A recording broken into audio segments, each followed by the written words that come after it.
O que é o Ministério Público?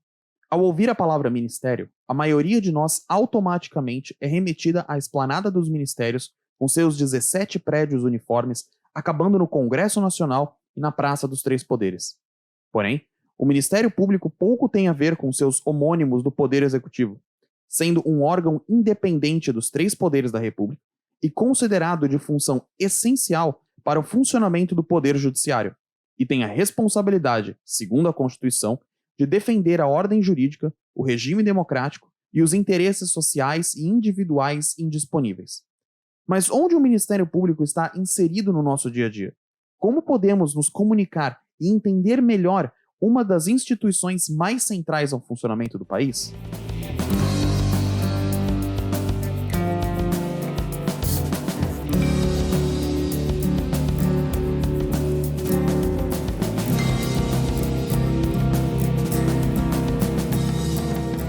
Olá, sejam todos muito bem-vindos e bem-vindas. Eu sou o Cauã Marcelos e esse é o quarto episódio do Quero Saber, em que a gente vai falar sobre o Ministério Público, um órgão que permeia as nossas vidas cotidianas e muitas das vezes a gente nem se dá conta.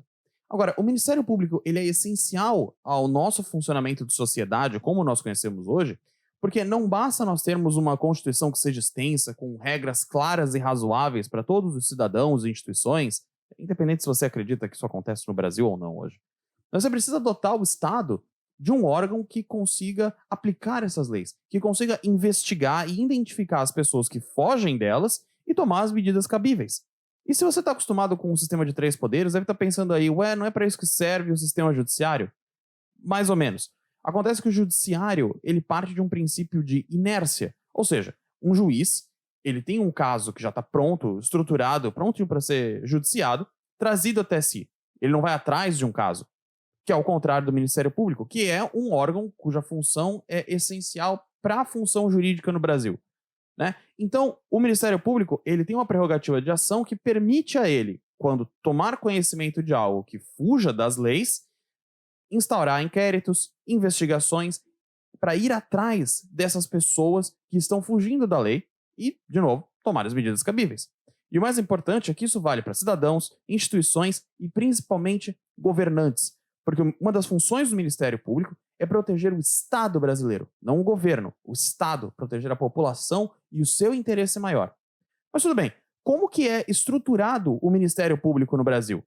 O órgão em si tem como prerrogativa básica defender a ordem jurídica, o regime democrático e os interesses sociais e individuais indisponíveis. Os interesses sociais são aqueles que dizem respeito a todos nós, como defesa do meio ambiente, patrimônio histórico, turístico e paisagístico, consumidor, portadores de deficiência, crianças e adolescentes, comunidades indígenas e minorias étnico-sociais, enquanto os individuais indisponíveis são os de cada pessoa, mas que afetam a sociedade como um todo, e dos quais a gente não pode abrir mão, como o direito à vida, o direito à saúde, o direito à liberdade e o direito à educação. O MP é dividido em duas seções básicas: o Ministério Público da União, que atua na esfera federal, e os Ministérios Públicos Estaduais, que, obviamente, atuam na esfera estadual. O MPU é subdividido em 4 partes: o Ministério Público Federal, chefiado pela Procuradoria-Geral da República, o Ministério Público do Trabalho, o Ministério Público Militar e o Ministério Público do Distrito Federal e Territórios Federais, enquanto os Ministérios Públicos Estaduais são presentes em cada estado da federação. E bom, para a gente falar sobre a história do Ministério Público, entender mais o funcionamento, entender até quais canais a gente tem como cidadão para ir atrás desse órgão, é o que eu vou chamar o meu convidado de hoje.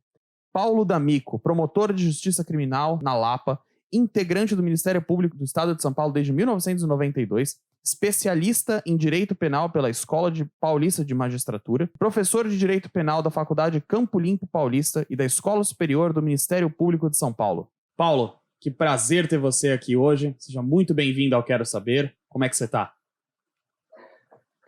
Boa tarde, Cauã. Eu estou bem. Eu é que agradeço o convite feito por você, para nós batermos um papo aí e esclarecermos aí de maneira mais didática, né? O que eu faço, a minha instituição e para ajudar também o pessoal a entender um pouquinho mais do mundo jurídico. Maravilha. Paulo, vamos lá, vamos começar para o pessoal poder entender um pouquinho sobre você mesmo, né? Então conta pra gente um pouco como que foi a tua trajetória no direito até você chegar no momento em que você está hoje na sua carreira? Bom, vamos lá. Veja, Cauã, quando eu estudava, já na época não tinha essa terminologia de ensino fundamental 1, 2. Eu estudei na época o curso do ginásio e lá eu já percebi que eu tinha uma inclinação para língua portuguesa, para história, para estudo de geografia. E eu gostava muito de escrever. E uma vez, participando de um teste vocacional feito lá na escola pública, hein? Nós detectamos, os professores detectaram ali em mim, mais um outro dos colegas, uma inclinação para a área das ciências humanas, ou para jornalismo, ou para direito, ou até para a carreira diplomática. No meu caso, era uma inclinação para direito e carreira diplomática.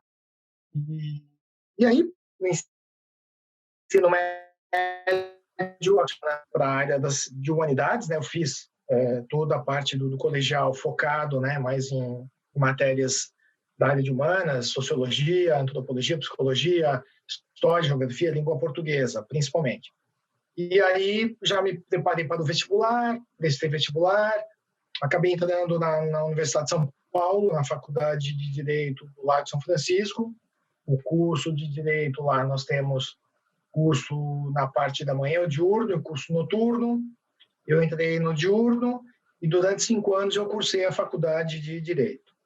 Na faculdade eu estagiei em vários organismos, eu fiz estágio em escritórios de advocacia, estagiei também na Procuradoria do município e acabei depois vindo para o Ministério Público como estagiário. E os 2 últimos anos da faculdade eu fiz estágio no Ministério Público porque eu já pretendia prestar concurso para a carreira do Ministério Público. E quando eu terminei a faculdade, entrei na faculdade em 1991, eu entrei na faculdade em 1987 e me formei em 1991.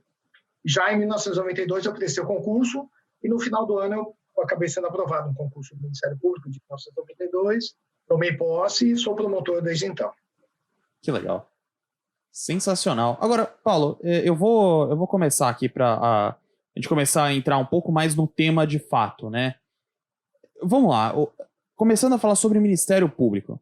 Primeiro porque eu acho que tem uma confusão, talvez até pelo nome mesmo, de ser Ministério Público, apesar dele não ser necessariamente um ministério, como a gente está acostumado a ver ali na esplanada dos ministérios em Brasília. Então, conta pra gente um pouquinho melhor o que é o Ministério Público, assim, em linhas gerais, o que é o Ministério Público e as suas funções, e quais são as esferas que ele tem dentro do país. Sim. Bom, vamos lá. Eu havia terminado com o meu ingresso na carreira do Ministério Público. Isso. O Ministério Público, ele é uma instituição que ele tem essa nomenclatura porque já vem desde lá de Portugal, né, da terminologia que eles utilizavam em Portugal, de Ministério Público. Então, vem de um Ministério Público, de um dever público. Então, e essa terminologia ela surge para definir, né, a atuação, o que na antiguidade era do procurador que defendia os interesses do rei. Então, isso já na Idade Média havia uma pessoa encarregada de defender os interesses do reino, da coroa, era o chamado procurador do reino da coroa. Com a evolução do direito, né, com a evolução também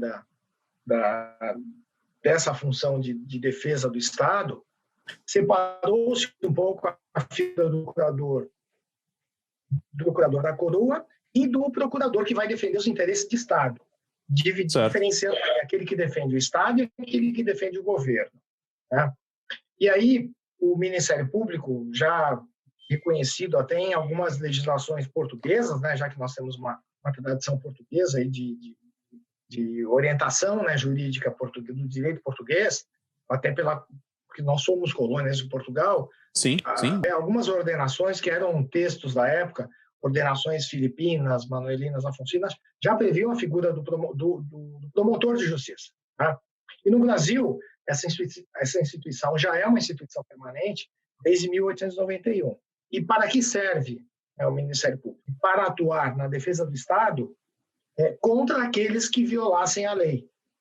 Começa-se com uma atuação mais incisiva na parte criminal, né?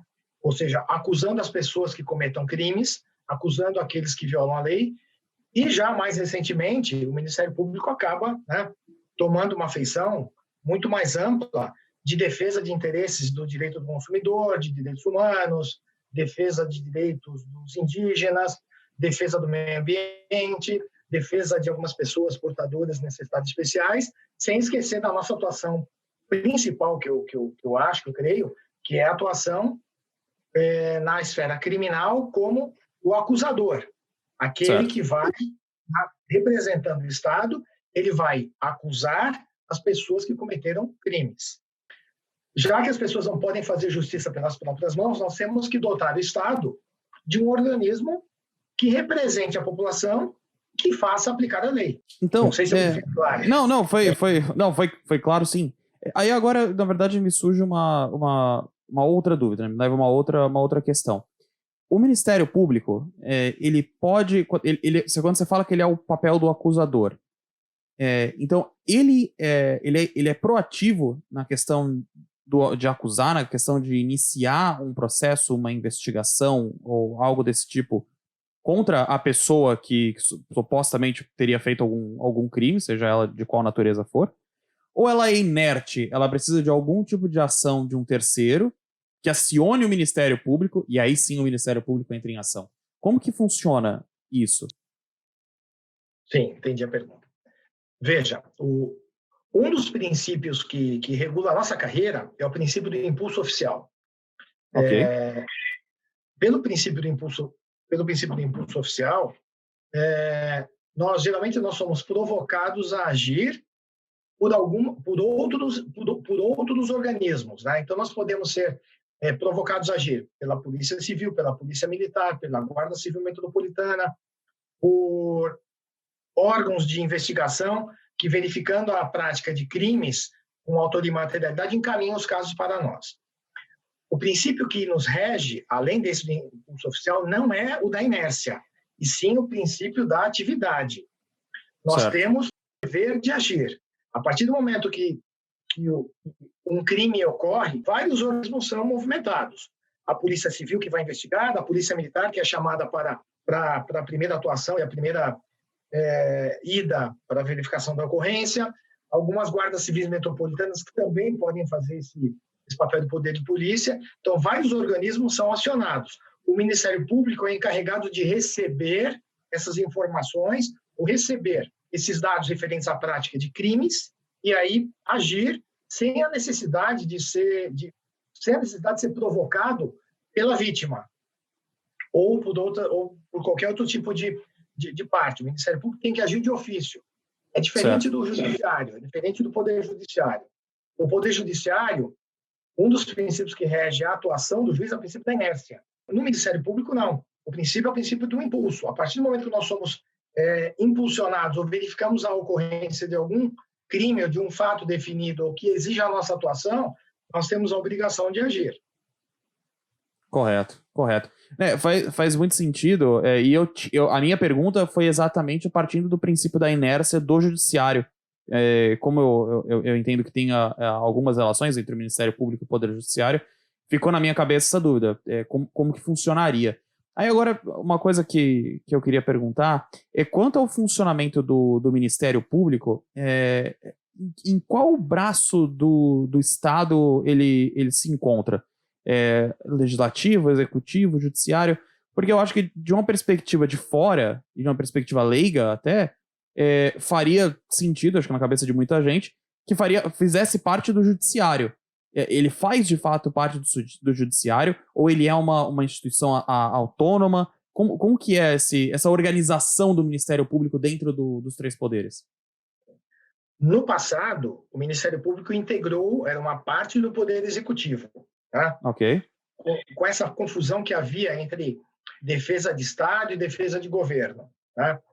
Já há algum tempo, já a partir de 1988, o Ministério Público ele não integra nem o Poder Executivo, nem o Poder Judiciário e nem o Poder Legislativo. Ele assim como a Ordem dos Advogados, assim como os advogados, ele é considerado uma função essencial à função jurisdicional. Função jurisdicional essa que é exercida pelo Poder Judiciário. Mas o Ministério Certo. Público não integra, se nós verificarmos a Constituição, o Ministério Público não está inserido no capítulo do Poder Judiciário. Preso, sim, na Constituição, nas funções essenciais à atividade jurisdicional, como também ocorre com o advogado, né? O advogado ele não integra nem o Poder Judiciário, nem o Executivo, nem o Legislativo. Ele é uma função importantíssima no sistema de distribuição de justiça, assim como o Ministério Público também. Portanto, nós não integramos nenhum desses poderes. Muitos, no passado, logo após a promulgação da Constituição de 1988, diziam que o Ministério Público integrava um chamado quarto poder. Mas não funciona assim. O Ministério Público ele está na Constituição definido como uma entidade essencial à função jurisdicional na defesa do regime democrático, além de vários outros defeitos que ele tem, né, de atuar aí para a defesa da ordem jurídica. Certo. Agora, você falou dessa parte do dever de proteger o Estado, e me veio um outro questionamento. Na Constituição, é previsto que o Ministério Público tenha a função de proteger o Estado brasileiro contra qualquer... até contra o próprio... defender o Estado contra o governo, um eventual governo, que fira os direitos fundamentais que são garantidos na Constituição, né? Como que funciona essa defesa? Como que o Ministério Público... Você falou que o Ministério Público pode ser acionado por diversos elementos nessa cadeia, organismos, obrigado, diversos organismos, mas tem a parte do princípio de ação. Então, qual que é o papel do Ministério Público quando o Ministério Público detecta algo que pode estar ferindo esses direitos fundamentais em qualquer esfera, federal, estadual, municipal? Como que o Ministério Público age quando percebe isso e qual que é o processo de ação, de ir contra o infrator? Sim. Veja, o Ministério Público, seja os Ministérios Públicos estaduais ou o Ministério Público Federal, ele tem uma atuação muito importante e preponderante, que é a atuação criminal. Ou seja, certo, os procuradores da República, os promotores de justiça estaduais, atuam quando verificam a ocorrência de crimes com autoria determinada e prova de materialidade. Eles são obrigados a dar início à perseguição de quem violou a lei. Ok? certo. Essa é uma atuação criminal, que é importante. Mas também o Ministério Público tem a legitimidade para a propositura das chamadas ações civis.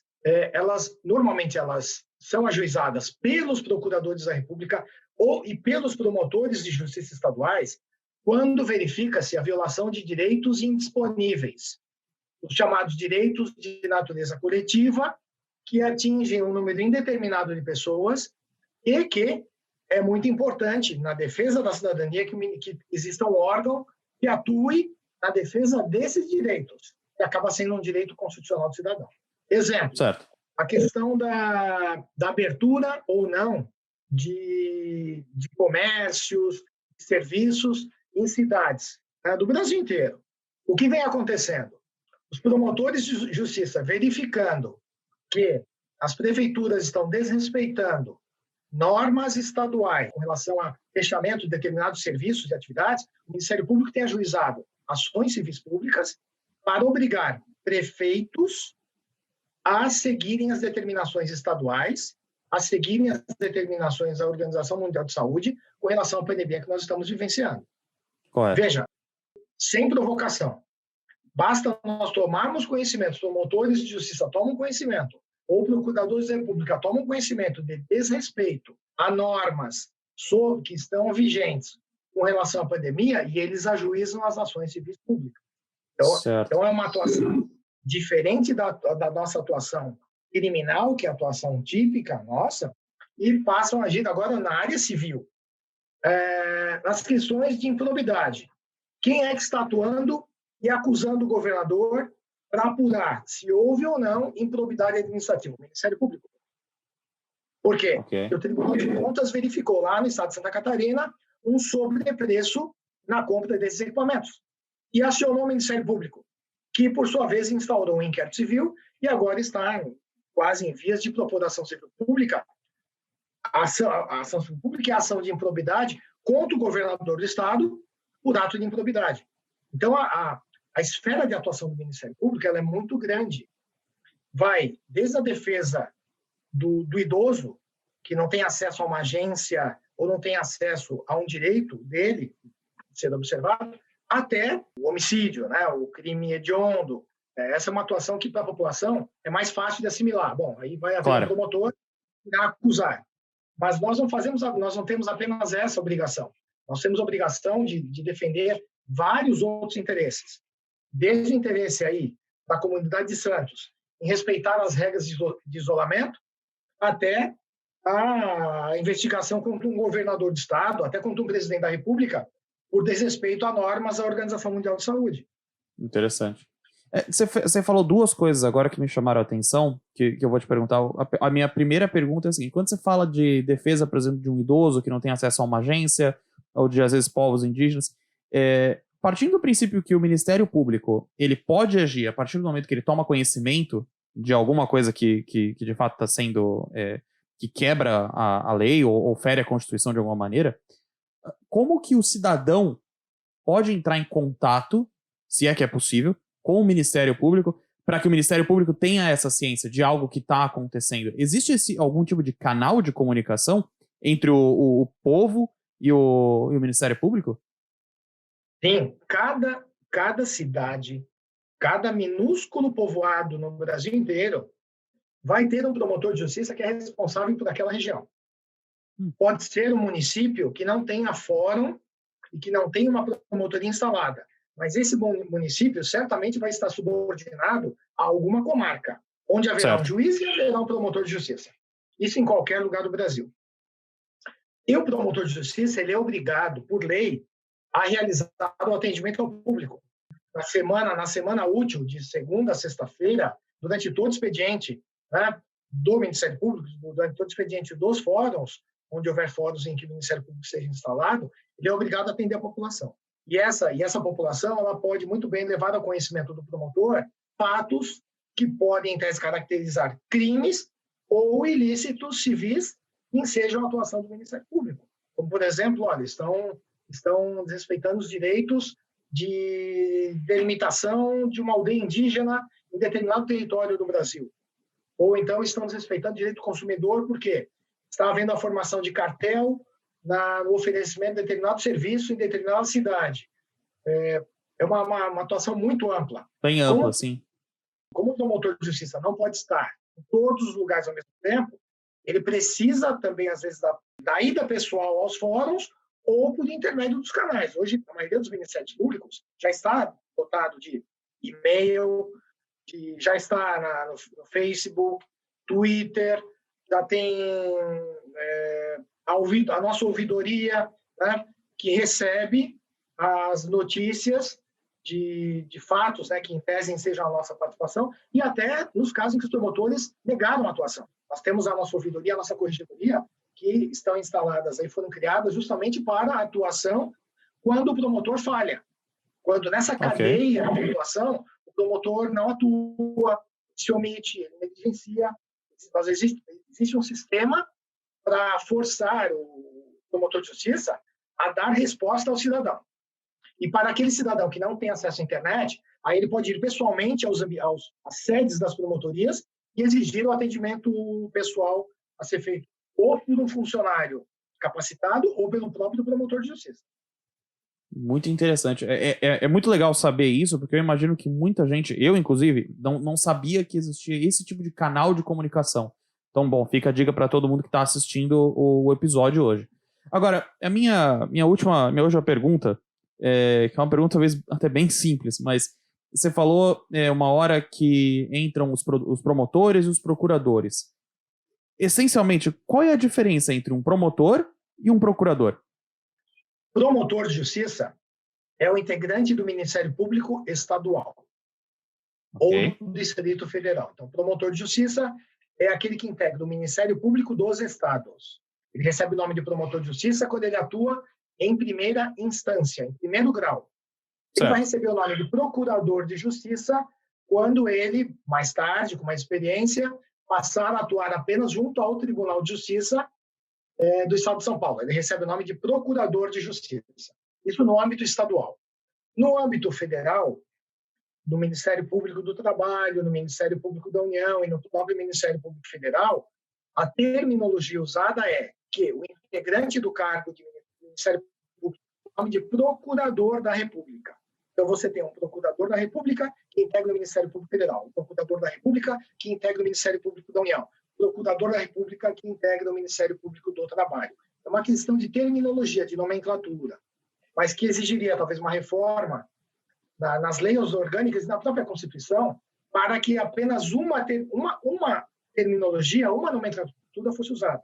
Ou promotor ou procurador, para não confundir.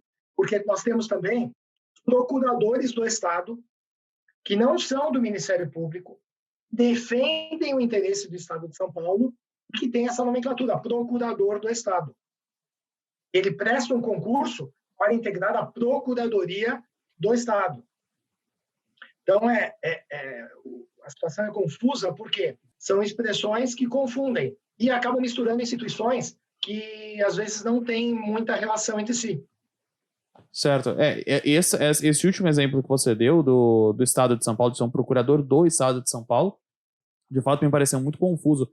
Alguém que usa a mesma nomenclatura fora do Ministério Público, né? De fato, acho que seria de utilidade pública que tivesse uma única nomenclatura para que as pessoas conseguissem entender um tema que já é complexo, tendo uma complicação que é completamente desnecessária, né? Bom, Paulo, primeiro de tudo eu queria agradecer muito a tua presença aqui hoje. Foi extremamente didático, todas as tuas respostas, desde da primeira pergunta que eu te fiz até essa última, que foi até super simples, mas que ajuda muito quem não conhece do tema. E aí, para encerrar o nosso papo aqui hoje, eu queria, na verdade, te pedir uma recomendação pro pessoal que está vendo o episódio, nossos curiosos de plantão. Seja um filme, uma série, um livro, qualquer tipo de material de apoio que faça com que as pessoas consigam entender um pouquinho melhor o que é o Ministério Público e qual é o papel da promotoria no Brasil. Mas é importante que o interessado ele abra a Constituição Federal no artigo 127, 128, 129, que ali ele vai entender o que o Constituinte quis estabelecer na nossa Carta Magna, na nossa Constituição, sobre a atuação do Ministério Público. Então, lá na Constituição Federal, nós vamos ter, a partir do artigo 127, o que é o Ministério Público, quais são as suas funções e deveres que são lá previstos na Constituição Federal. A questão de obras, assim, isso é muito complexo, porque, por exemplo, eu tenho um livro aqui que eu selecionei, esse é o chamado Manual do Promotor de Justiça. Aqui tem uma história do Ministério Público, desde a época de Roma até a nossa atuação, né, hoje em dia, com relação aos crimes financeiros que geram mais repercussão, Operação Lava Jato, tudo mais. Então, traz desde a antiguidade até atualidades da nossa atuação do Ministério Público. Tá? Que legal. Uma obra mais palatável eu não vou encontrar, assim, como se fosse um livro pequeno, uma cartilha dizendo o que é o Ministério Público. Isso talvez ele encontre no site, no nosso site, né, mpsp.mp.br, que é a página web do Ministério Público, que lá ele vai ter talvez cartilhas de indicação da nossa atuação na área civil, na área criminal, obras ou filmes. Não há uma obra específica sobre a história ou atuação do Ministério Público, do promotor. Nós vamos ter obras no cinema, na literatura, da atuação do promotor, geralmente na acusação criminal. Sim. Então, talvez a população aí, alguns dos seus seguidores aí, talvez já tenham ouvido falar de alguns filmes da década de 90, dos anos 2000, de um autor chamado John Grisham. Então, o Dossiê Pelicano, o Júri, Tempo de Matar, O Cliente. Esse é um autor americano que escreveu várias obras de atuação. Ele foi advogado, mas ele sempre colocava, né, dentro no enredo dele, a atuação do juiz, a atuação do promotor, a atuação do advogado e o enredo ali, contando uma história e exigir a atuação de todos eles. Tem um livro, uma obra, um filme também muito importante chamado 12 Homens e uma Sentença, e também um filme antigo, O Sol Nasce para Todos. Nesses casos, sempre vai ter a atuação do promotor. Só que o promotor, nesses filmes, acaba não sendo o mocinho da história, ele é o acusador. Né? Então, ele vai representar o Estado daquela maneira crua, de ir atrás do criminoso, custe o que custar. Né? Essa é a figura, mais ou menos, do promotor norte-americano, chamado District Attorney, né? Que realmente acusa e acaba sendo aquele acusador, né? Implacável quando verifica-se a prática de algum crime lá nos Estados Unidos. Correto. Bom, a minha indicação nesse tema, e até puxando das tuas recomendações, também é uma produção americana, se chama For the People. É uma série que já deve estar na sua segunda, talvez até terceira temporada agora, se não me engano. O interessante dessa série é que, na verdade, ela mostra o dia a dia tanto da defensoria pública quanto da parte da promotoria. Então você vê o contraste entre um lado e o outro da bancada e a interação entre os personagens, pontos de vista diferentes, até filosofias pessoais. É uma série muito interessante, salvo suas devidas reservas fictícias, mas é algo que eu acho muito interessante, acho que vale a pena o pessoal dar uma olhada. Bom, Paulo, queria te agradecer de novo pela tua presença. Anota, porque é muito legal, vale muito a pena, é muito bacana. E também, só para finalizar, claro, a série da Netflix, O Mecanismo,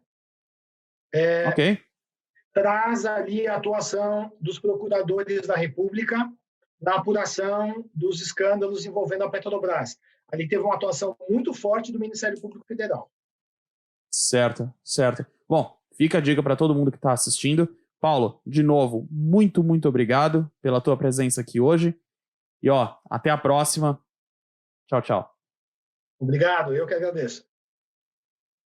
Bom, pessoal, espero que vocês tenham gostado muito da minha incrível conversa com o Paulo D'Amico e que agora a gente entenda um pouco melhor do funcionamento desse órgão que é tão importante para a nossa sociedade, o Ministério Público, e entender também um pouquinho o papel da promotoria. Mas o mais importante nessa conversa toda, e que eu gostaria que todos nós aqui saíssemos com isso na cabeça, é que agora a gente sabe que existem canais de comunicação para a gente poder entrar em contato com esse órgão. E esse tipo de participação ativa é um exercício de cidadania, por nossa parte, que eu acho que o nosso país precisa urgentemente, tem precisado já há muito tempo. Uma população cidadã e que participe ativamente dos seus direitos constitucionais. E bom, se vocês gostaram desse vídeo, não esquece de curtir aqui embaixo e se inscrever no canal. E olha só, acompanhe a gente no Instagram. Semana que vem a gente já vai dar mais dicas de quem vai ser o nosso próximo convidado. É só ficar ligado lá, hein? E pessoal, lembrem-se, conhecimento vive em todo lugar. Cabe a você ir atrás dele. Até semana que vem. Tchau. Testando! Olá! Esse não é o meu canal, mas é o meu quadro. O que você vai ver aqui agora é uma caricatura daquilo que acontece quando as pessoas falam sem saber. Eu sou uma atriz treinada, fiz teatro por muitos anos. O que você vai ver aqui agora, você não pode tentar fazer em casa. Mas se você tentar, manda pra gente. Raiane, o que é o Ministério Público? Onde ficam os ministros, que são públicos. E onde ficam os privados, Raiane? No banheiro. O que são os direitos individuais indisponíveis? É quando arquivam as leis. Tipo o Instagram. Quando você posta uma foto, a foto fica lá disponível para as pessoas verem. Certo. E aí, quando você arquiva a sua foto, ela não está mais disponível para as pessoas verem, entendeu? Aí ela fica indisponível. Gostei. Raine, qual a diferença entre um promotor e um procurador de justiça? O promotor, ele promove a lei, faz um upload. E o procurador é aquele que vai procurar as leis, de todas as leis, assim, de todas as que fizeram upload, ele vai lá e ele vai falar assim, é essa. Aí ele procurou e achou. Tipo um Google da lei. Sim! Raine, qual a diferença entre o Ministério Público da União e o Ministério Público dos Estados?